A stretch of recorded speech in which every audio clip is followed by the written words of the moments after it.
Okay, so we're back and we're talking debt, and as I mentioned before, if you're in trouble, please stay tuned and listen.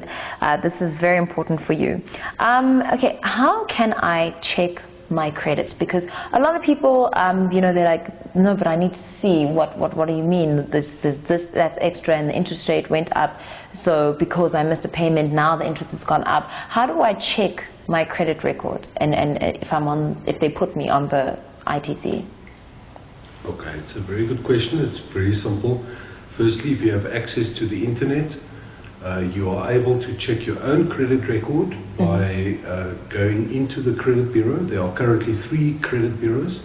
It's TransUnion, Experian, and XDS, Expert Decision Systems. Okay.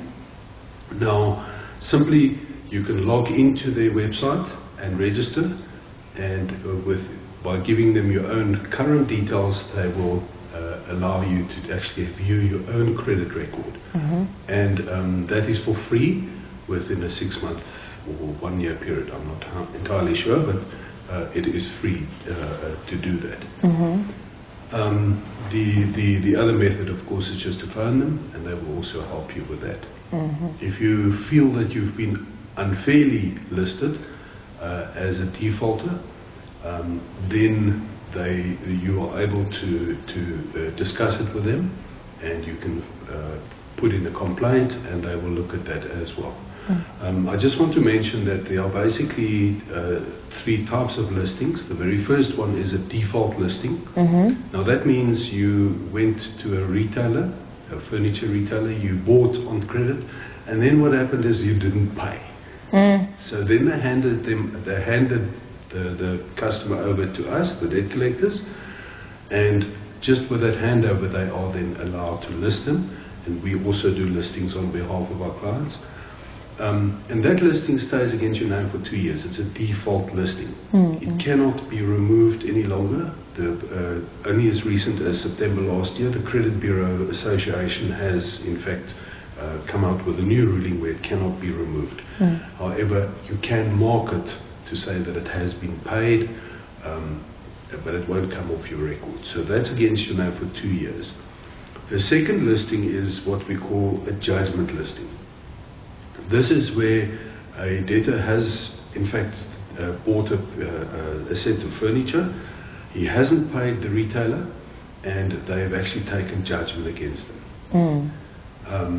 It's called default judgment. And that means the magistrate has stamped the court file saying you've been granted judgment against this person, and that gets listed it gets taken at all the civil magistrates courts in South Africa, and that gets listed on all the credit bureaus.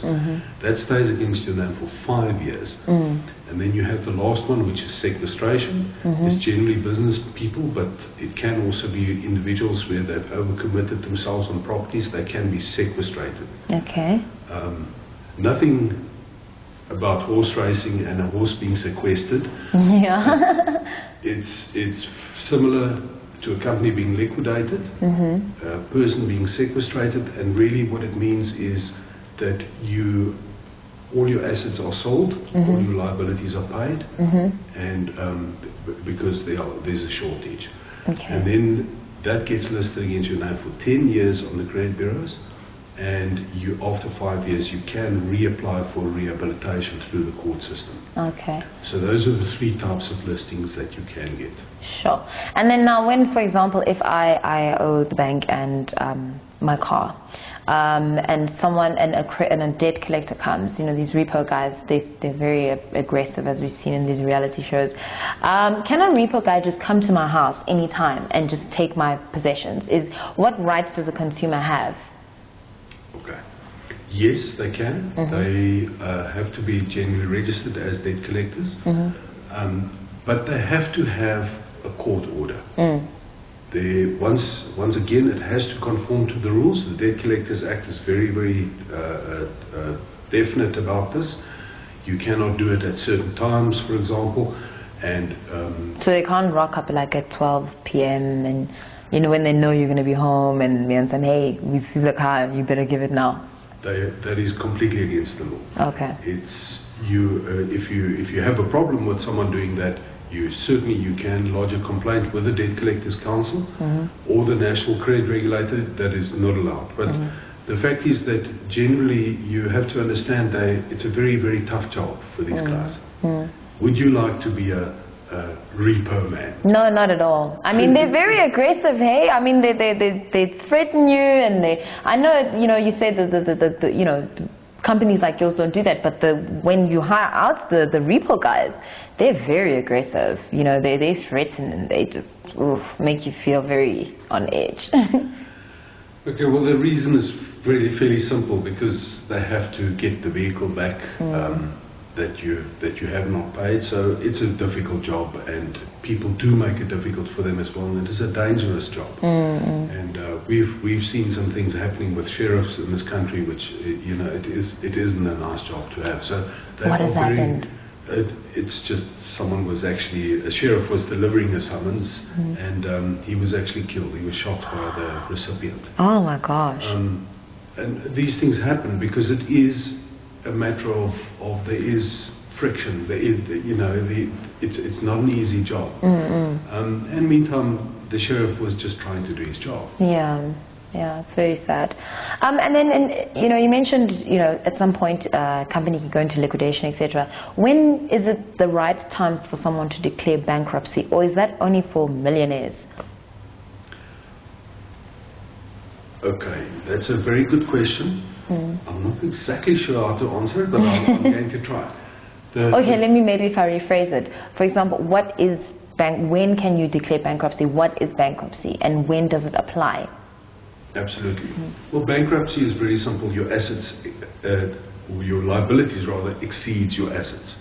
You have less than what you owe. Okay. That means you are technically insolvent. You are bankrupt. Okay. R1 million, the reason why I said I wasn't sure how to answer that is R1 million doesn't necessarily do it, because are you R1 million short?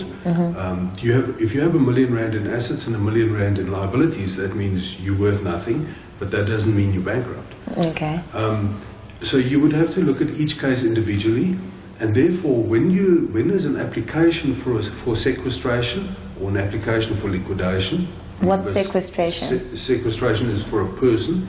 A person applies for sequestration. Okay. And you can apply yourself. They call it voluntary sequestration. Okay. Now, that's a very interesting concept, because if you are seriously indebted and you have many properties, but the property's value has just fallen, like it happened in 2008, and you owe far more than that, you can put yourself forward for voluntary sequestration.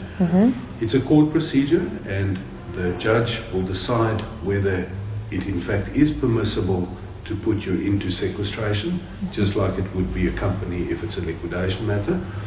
And then from there on you would go forward. Now, the truth is, to decide yourself if you want to go and file for bankruptcy, like the Americans call it,